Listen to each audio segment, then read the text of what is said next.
A Jewish family just arrived at the temple. It was a long journey, 4 days. They were exhausted, but they made it. And they had their lamb in hand. As they got to the temple courtyard, the father took the lamb and hands the lamb over to the priest.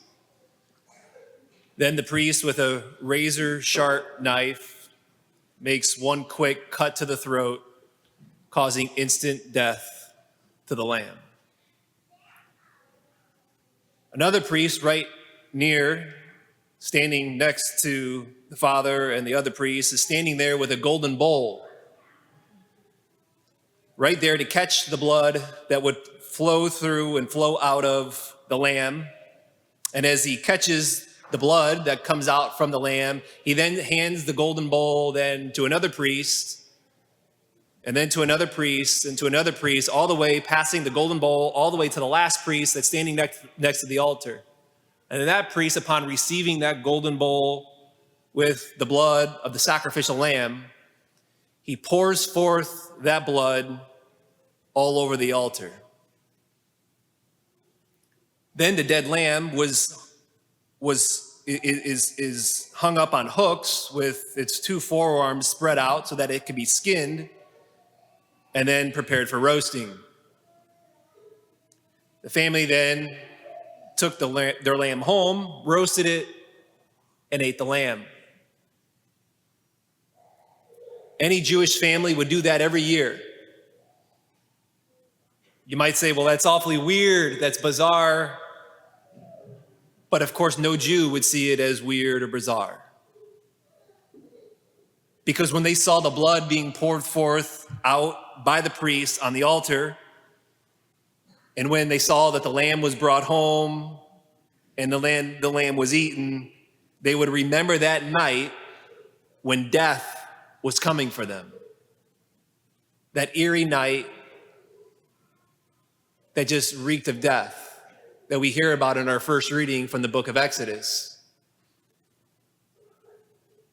When they saw those things happen at the temple courtyard and the blood being passed from one priest to another, and ultimately the blood being poured on the altar, and then when they brought the roasted lamb home and they ate the lamb, they would remember that it was slaughtering the lamb that night, that eerie night back in Egypt, and that it was pouring forth the blood of the lamb and posting that blood on the doorposts, and then eating the lamb. That if they did that, death would then pass them over that night, that eerie night when death was in the air, and that God would save them. If they killed the lamb, poured the blood of the lamb out on the doorpost, and then consumed the lamb, God would save them. God saved them by the blood of the lamb and then eating it. And then the instructions were to do it as a memorial every year, to remember their liberation, to remember their restoration, to remember their deliverance from slavery and Pharaoh.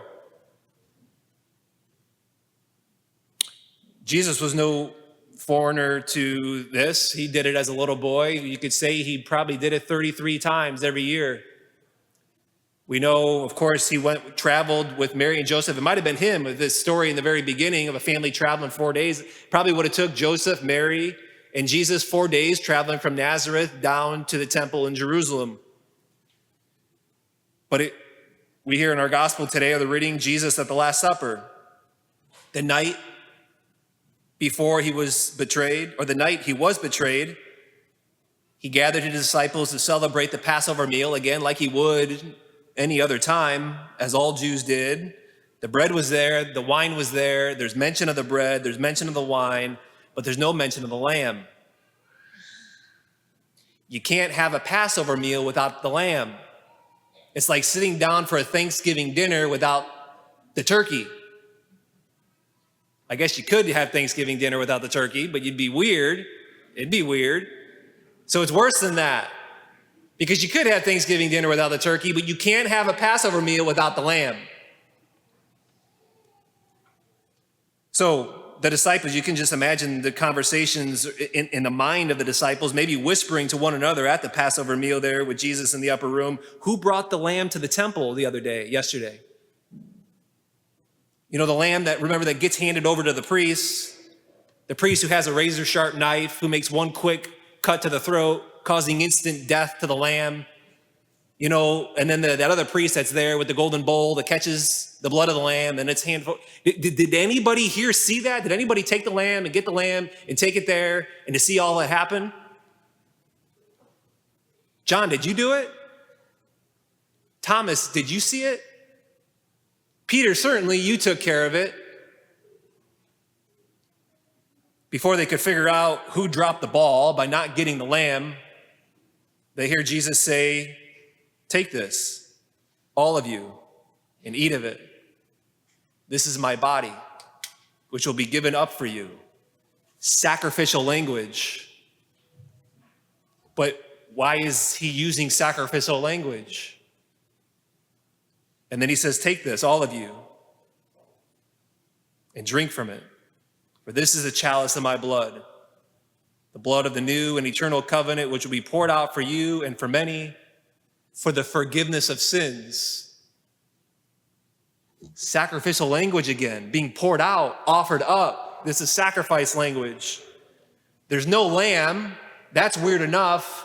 And now he's using language and words that aren't part of the Passover script. It's not part of the ritual.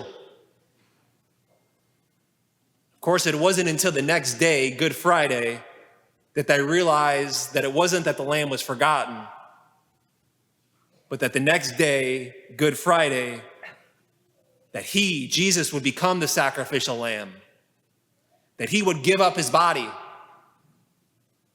and it was his blood that would be poured forth upon the altar of the cross as atonement for sins. That blood that was poured out that reconciles us now at last, finally, because the book of Hebrews says, and elsewhere in the New Testament, blood of goats and bulls wouldn't cut it. The blood of goats and bulls could not take away sins. But the blood that poured forth from the cross, from the Son of God, was the sacrificial blood that could finally atone for sins. With that, I want to draw your attention. You should have received a little card when you walked into church this morning. It's a famous painting of the Adoration of the Mystic Lamb. It was painted in the 15th century by Jan van Eyck, and it's currently resides in a cathedral in Belgium. We'd be here all day if I pointed to even some of these things in this painting, but I just want to draw your attention to a couple. You notice at the center of all of it is an altar. Much like that stands in the center of this church every day when we walk in. There's an altar surrounded by angels waving thurifers and incense coming out, much like what will be here in a little bit. And everything and everyone's eyes are focused on the Lamb who stands on top of the altar. The Lamb, then you can see in the bottom left corner or the bottom right there, the Lamb bleeds from a wound in his side. And streams of blood flows out directly into a chalice that's set on the altar. You can see the inscription on the altar on the bottom right image there. It's in Latin. It's hard to see here in this image, but that inscription in Latin reads, in Latin, "Behold the Lamb of God. Behold this Lamb who takes away the sins of the world." And that's why tonight at this Mass, and at every Mass, I will hold up the host and say, "Behold the Lamb of God who takes away the sins of the world. Blessed are those called to the supper of the Lamb." And then we're invited to consume the Passover lamb. The same lamb that was sacrificed on the altar of the cross 2,000 years ago. It's not a different sacrifice. It's not another sacrifice. It's the same sacrifice that's represented on this altar.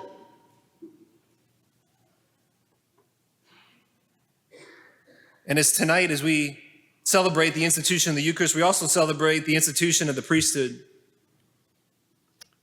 As a pastor, I guess, has to wear a lot of different hats, running a church and running a school.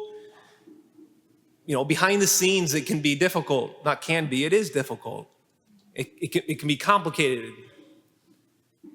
And there's been many times the last 2.5 years that I've been here as your pastor, many times, whether it's not sure on how to proceed with something, or just facing a rough patch with regards to leadership and being a pastor. Whenever I get in a bad spot, and even at times when I'm reeling, and some people in this church know this, my leadership team is here this evening. Some of you, maybe hear this spewed out sometimes at daily mass, but at times when I'm struggling and I'm reeling, there's one spot I go that things just get cleared up.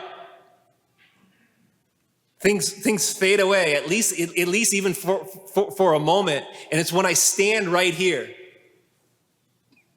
When I stand right here at the altar, things become clear. Because it's a reminder of me being ordained a priest, being ordained in persona Christi, which means being ordained in the person of Christ, to act in the person of Christ. That is to say, ordained, my life is about sacrificing for you. My life is about laying it down for you, to serve you. On Wednesday, this past Wednesday, or every Wednesday, we have adoration where the monstrance and the Lord is placed on the altar, and throughout the day, the school kids come in. At one point, I was in the back of the church praying before the Blessed Sacrament.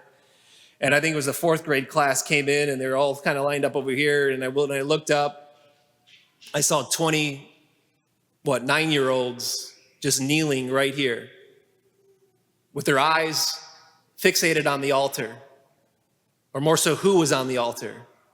The lamb that was on the altar. And their eyes were just beholding the lamb. And as I sat there in the back of the church, I just found myself, I started to cry. Hearing the Lord say, Mark, thank you for being their father. Thanks for just putting me before them. Putting me before them, allowing them an opportunity just to behold me.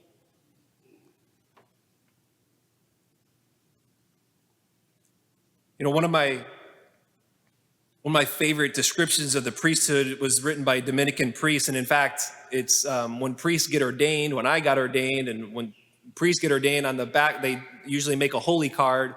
And on the back of the holy card, they can put a number of different things on there. I had an image on the front, and on the back, I put this prayer, or this poem, if you will, on the back of the holy card, which is on the back of this card, which I just want to read to conclude. It says, to live in the priesthood, to live in the midst of the world without wishing its pleasures, to be a member of each family, yet belonging to none, to share all suffering, to penetrate all secrets, to heal all wounds, to go from men to God and to offer him their prayers, to return from God to men, to bring pardon and hope, to have a heart of fire for charity and a heart of bronze for chastity, to teach and to pardon, console and bless. My God, what a life, and it is yours, O priest of Jesus Christ. On this night, we give thanks to God. We give thanks to God for the Eucharist. We give thanks to God for the priesthood.